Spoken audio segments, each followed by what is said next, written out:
39 বছর বয়সে এই ধরনের ওয়ান্ডারফুল কাজ করা মনে হয় আর কারো পক্ষে সম্ভব না। একটা মানুষ 39 বছর বয়সে এসে তার আরেকটা ওয়ার্ল্ড কাপ ফাইনাল খেলছেন, তার ক্যারিয়ারের 3rd ওয়ার্ল্ড কাপ ফাইনাল, এবং লিওনেল মেসি যিনি কিনা আর্জেন্টিনার সঙ্গে কখনো খেলেন নাই, তিনি ইংল্যান্ডের বিপক্ষে টাচেস মানে ইংল্যান্ডের বিপক্ষে কখনো খেলেন নাই, তার touches in the opposition box after second half is 7, cross করেছেন 9টা, চান্স ক্রিয়েশন 4টা, গোল পান নাই কিন্তু অ্যাসিস্ট, মূল্যবান 2টা অ্যাসিস্ট।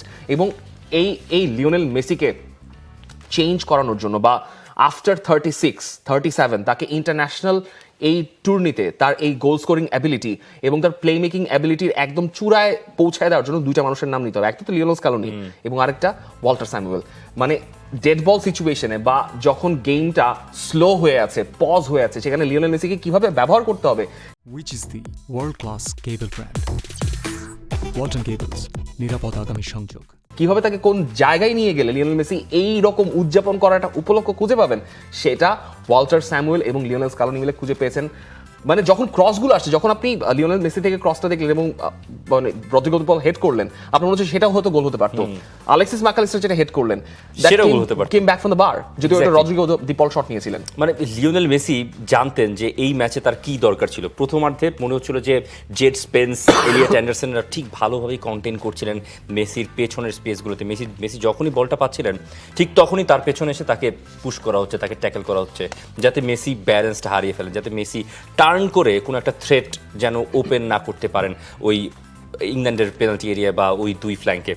মেসি যেভাবে নিজেকে অপারেট করলেন, মানে ক্লাসিক। আমরা যাই দেখি, মেসি প্রথমে বক্সে থাকার ট্রাই করেন, স্ট্রাইকার রোলটাকে নিজেকে মানিয়ে নিতে চেষ্টা করেন। এই যে সর্বকালের সর্বোচ্চ গোল বিশ্বকাপের 21টা গোল এবং 35 পেরোনোর পর তার গোল সংখ্যা 15, সর্বোচ্চ অ্যাসিস্ট 12টা। মানে এর আগের যে 10টা অ্যাসিস্ট তার ছিল, 10টা ভিন্ন ভিন্ন অপোনেন্টের এগেনস্টে, কিন্তু ইংল্যান্ডকে পেয়ে দিয়ে দিলেন 2টা অ্যাসিস্ট। আর এদিকে বিশ্বকাপের সব থেকে বেশি গোল এই বিশ্বকাপের 8টা, অ্যাসিস্ট 4টা, গোল্ডেন বলের হিসেব মিশিয়ে এইসব আমরা পরে যাব। কিন্তু লিওনেল মেসি যেভাবে ম্যাচটাকে আনফোল্ড করলেন এবং ওই 85 মিনিটের গোলের পর তারপরও যে রাইট ফ্ল্যাঙ্ক থেকে ক্রস আসছে এবং জেড স্পেন্স আর পারছেন না তার ওই ক্রস করার জায়গাগুলো ক্লোজ ডাউন করতে, জেড স্পেন্স হার মেনে গেছেন, ইংল্যান্ড ততক্ষণে হার মেনে গেছে, কিন্তু ওদিক থেকে লিওনেল মেসি হার মানেন। আপনি কাকে সামলাবেন? আপনি মন্টিয়েলের উইথ সামলাবেন, আপনি কি রদ্রিগো দি পলকে সামলাবেন যিনি পিছনে বসে আছেন, নাকি আপনি মেসিকে সামলাবেন? You have no one. Right সাইডে যেভাবে কম্বিনেশন করেছে, that's because of Lionel Messi. The way he was drifting inside, the way he was finding Enzo Fernandez and everyone else. মানে আমি জানি না, বাকি মানুষের কথা জানি না, আমি জাস্ট ব্যক্তিগতটা আলাপ দিতে চাই এখানে, যেখানে আমার কখনোই মনে হয় না আর্জেন্টিনা এই ম্যাচটা হারবে না। কারণ যখন আপনি ওই সাবস্টিটিউশনগুলো দেখছেন, এই ম্যাচ আর্জেন্টিনা হারার কথা না। এবং আমার ছোট ভাইকে বলছিলাম যে এই ম্যাচটা 90 মিনিটসে শেষ হয়ে যাবে, it's not going to go in the extra time.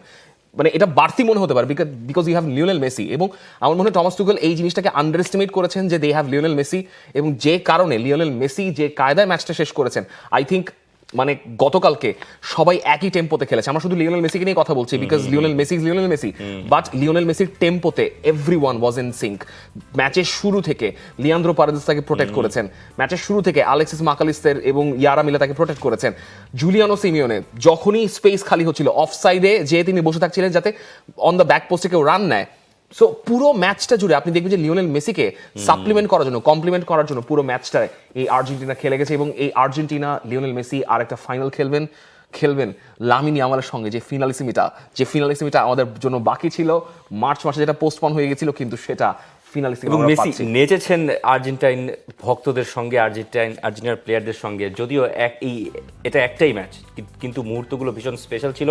কোনো আর্জেন্টাইন এই ম্যাচটা হারতে চায়নি। আমাদের দল কখনো চেষ্টা থামায় না, ওদের অর্ধে বন্দি রেখে প্রমাণ করেছি ম্যাচটা জিততে আর্জেন্টিনার 120 মিনিট প্রয়োজন হয় না। এরপরে হ্যারি কেইনও মানে ম্যাচ শেষ হওয়ার আগে, মানে শেষ হওয়ার পর, মানে বিদায় নেওয়ার আগে মেসির বন্দনায় ভেসেছেন এবং মেসিকে একটা সর্বকালের সেরাদের একজন তিনি মানেন, সেটা তিনি আগেও জানিয়েছেন এবং এই ম্যাচ শেষেও তিনি জানিয়ে গেছেন।